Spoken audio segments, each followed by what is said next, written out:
শীত মানেই পিঠে পুলি। চারদিকে যেভাবে শীত পড়েছে, পিঠে খাওয়ার ধুম যেন উপচে পড়ছে। কত ধরনের পিঠা আমাদের এ দেশে আছে, এক একটা পিঠার এক একটা ডিজাইন, এক একটা পিঠার এক একটা নাম। তো আজকে আমি বানাবো, কেউ বলে ছাইন্না পিঠা, কেউ বলে দোল্লা পিঠা, কেউ বলে মেরা পিঠা। আমাদের অঞ্চলে এটাকে ছাইন্না পিঠা বলে। হ্যালো, আসসালামু আলাইকুম। কেমন আছেন আপনারা? নিশ্চয়ই ভালো। আলহামদুলিল্লাহ, আমিও ভালো আছি। আমি ফাহমিদা আজকে আপনাদের কাছে নিয়ে আসলাম নতুন একটি রেসিপি নিয়ে। সেটা হচ্ছে ছাইন্না পিঠা। তো ছাইন্না পিঠা বানাতে কী কী উপকরণ লাগে চলুন আপনাদেরকে দেখাই। এখানে আমি 3 কাপ গরুর দুধ নিয়েছি, আর এই দুধটা হালকা ফুটে উঠেছে। এখন আমি খেজুরের ঝোলা গুড়টা দিব, সেটা হচ্ছে হাফ কাপ। 1/4 চামচ দিচ্ছি লবণ। আর আমি এখানে একটু ফুড কালার দিয়েছি, কালারটা সৌন্দর্যের জন্য। আপনারা না দিতে চাইলে কোনো সমস্যা নেই। তো পানিটা আমার ফুটে উঠেছে, এখন আমি এখানে 1 কাপ নারকেল কোড়ানো দিয়ে দেব।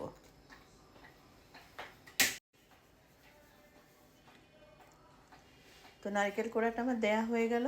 এখন আমি চালের গুঁড়া দিব এখানে 2.5 কাপের মতো।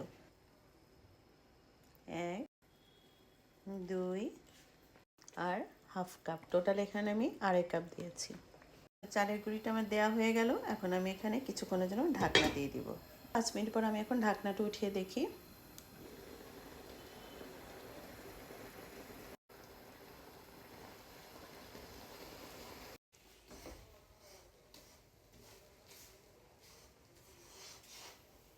এই পর্যায়ে চুলার আঁচটা একেবারে কমিয়ে দিবেন আপনারা।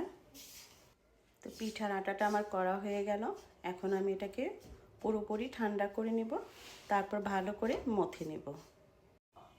তো আমার পিঠার আটাটা ঠান্ডা হয়ে গেল, এখন আমি ভালো করে মথে নেই। তো ফ্রেন্ডস, পিঠার ডোটা আমার রেডি হয়ে গেল। তো পিঠার ডোটাকে এভাবে চেপে চেপে আগে হাতের মধ্যে নিয়ে নিতে হবে, তারপর এটাকে ঘুরিয়ে ঘুরিয়ে বানাতে হবে। আমি এখানে 2টা শেপ বানাবো, একটু লম্বা আর একটু হচ্ছে একটু ছোট। তো আমার ছোটটা এইভাবে হবে, এরকম দেখতে। আর একটা পিঠা দেখাচ্ছি আমি কিভাবে বানাবো।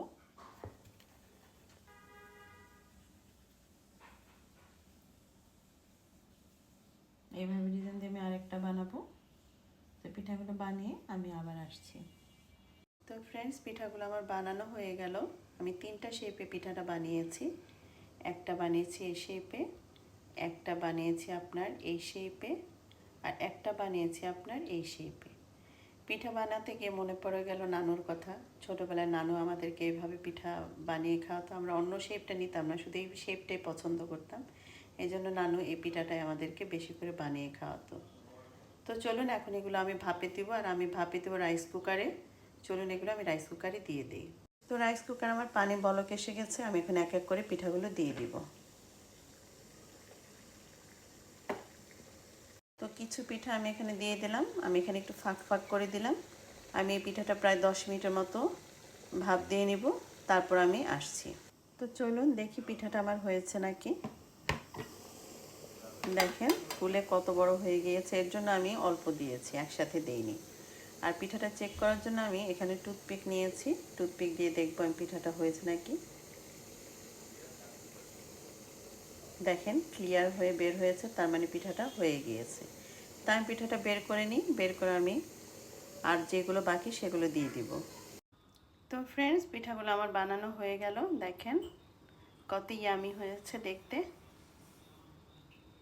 তো পিঠাটা আমি একটু জালিতে উঠিয়ে রেখেছি, কোনো ট্রেতে সাজাইনি, কারণ গরম পিঠা ট্রেতে সাজালে ওটা নিচে দিয়ে ঘেমে আরও নষ্ট হয়ে যায়। আর একটা জালিতে সাজালে নিচে দিয়ে ওই গরম বাতাসটা বের হয়ে যায়। তো আমার পিঠাটার রেসিপিটা যদি আপনাদের ভালো লাগে, আমার ভিডিওটাতে লাইক শেয়ার দিবেন, আর আমার চ্যানেলটাকে সাবস্ক্রাইব করে দিবেন। তো আজকে এই মতো, ভালো থাকবেন আপনারা। আল্লাহ হাফেজ।